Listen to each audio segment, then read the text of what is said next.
Dudelson, Getty Images for ABBA. It's been nearly 3 weeks since actor and singer Jussie Smollett came forward saying he was likely the victim of a hate crime in an attack that briefly left him hospitalized.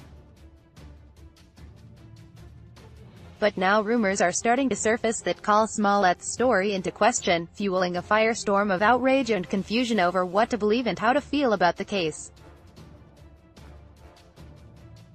Smollett, who is black and gay, plays a queer character in the Fox drama Empire.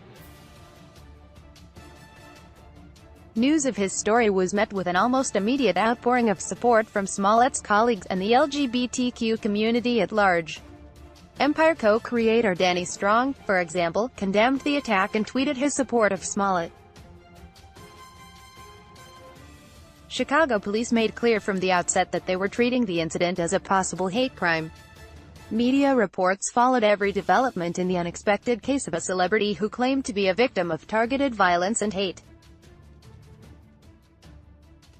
Whoever did this, do not forget that you are nothing but hate-filled cowards. While Jussie's talent and activism will continue to shine a bright light onto the world for decades to come. Danny Strong, at Danny Strong, January 29, 2019. But in the weeks since Smollett's story first made headlines, the narrative has taken a number of twists and turns, from assumed tragedy to suspected hoax. Several reports, citing unnamed sources, suggest that police are investigating whether Smollett helped orchestrate his own attack.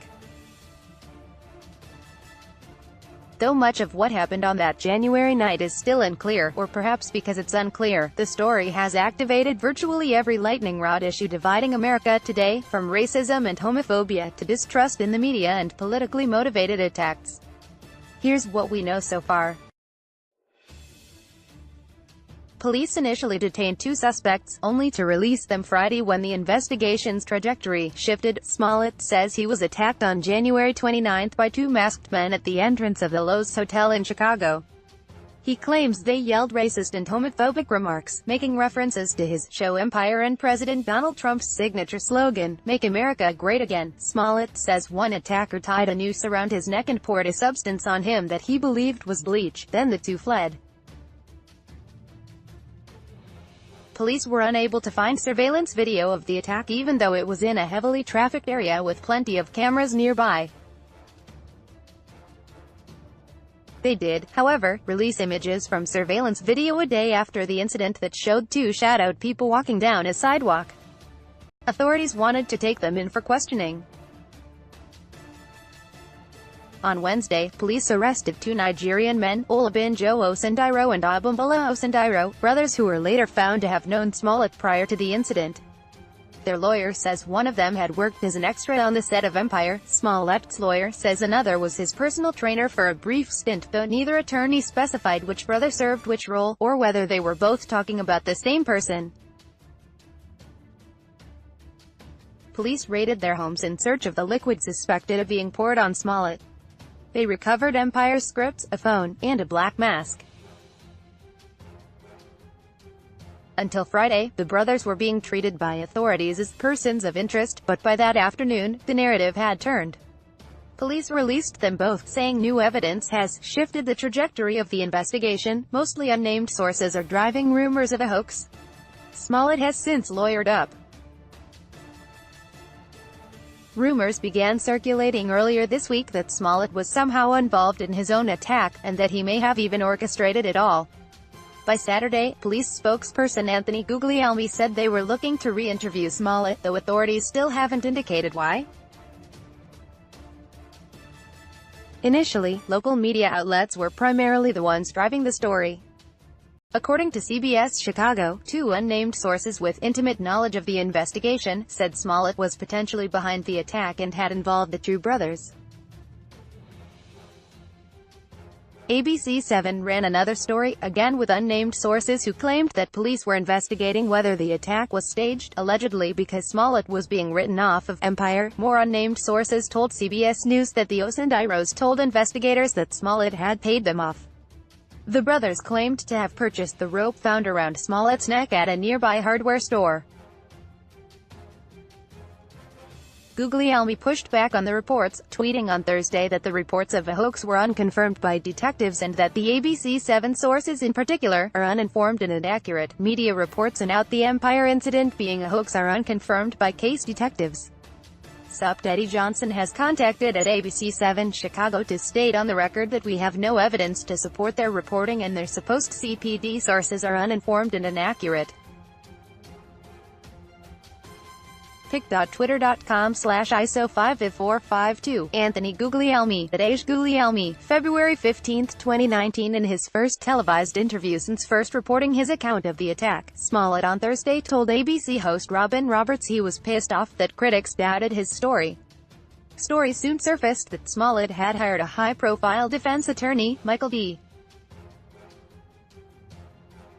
Monico, who is best known for representing Michael Cohen, but those reports appear to have been premature. Instead, Smollett is being represented by Chicago defense attorneys Todd S. Pugh and Victor P. Henderson. On Saturday they released a statement saying Smollett is angered and devastated to find that he knows the alleged perpetrators in the case.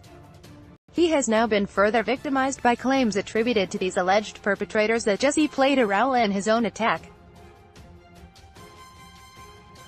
Nothing is further from the truth and anyone claiming otherwise is lying, the statement continued.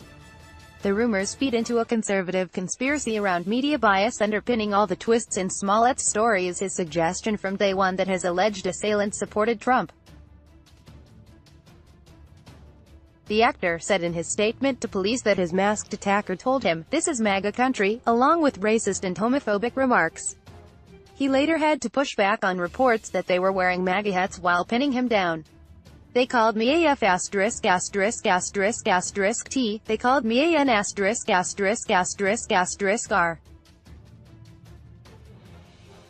There's no which way you cut it. I don't need some MAGA hat as the cherry on some racist sundae," Smollett said in his interview with Roberts on Thursday. So once rumors began to surface suggesting that Smollett manufactured his attack, conservative media and pundits quickly pointed to his story as evidence of a broad conspiracy aimed at vilifying Trump supporters. As conservative CNN commentator S.E.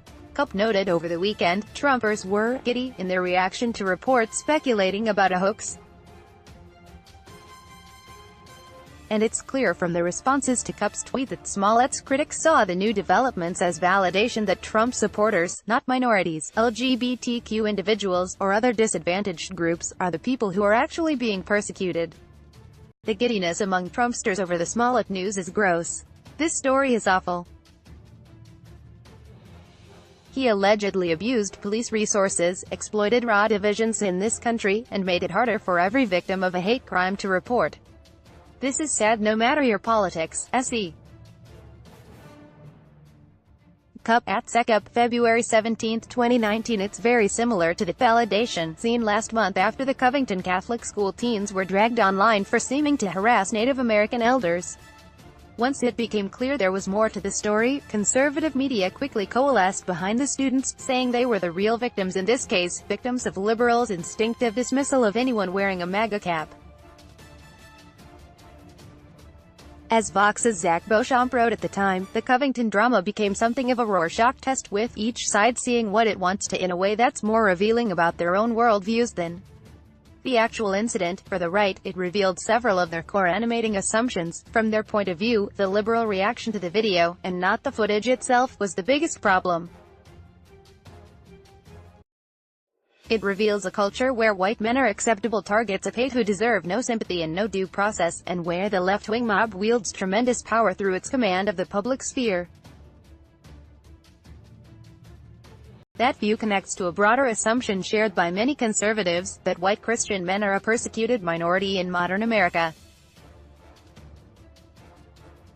Then, as now, the ensuing backlash to the initial news reports also ignited anti-media sentiment among conservatives. Even though most coverage of the actor's attack directly reflected police statements, and it was clear the investigation was ongoing, the developing narrative is being taken as a sign that journalists blindly accept any stories with a careless disregard for the facts, particularly those stories that support liberal ideals.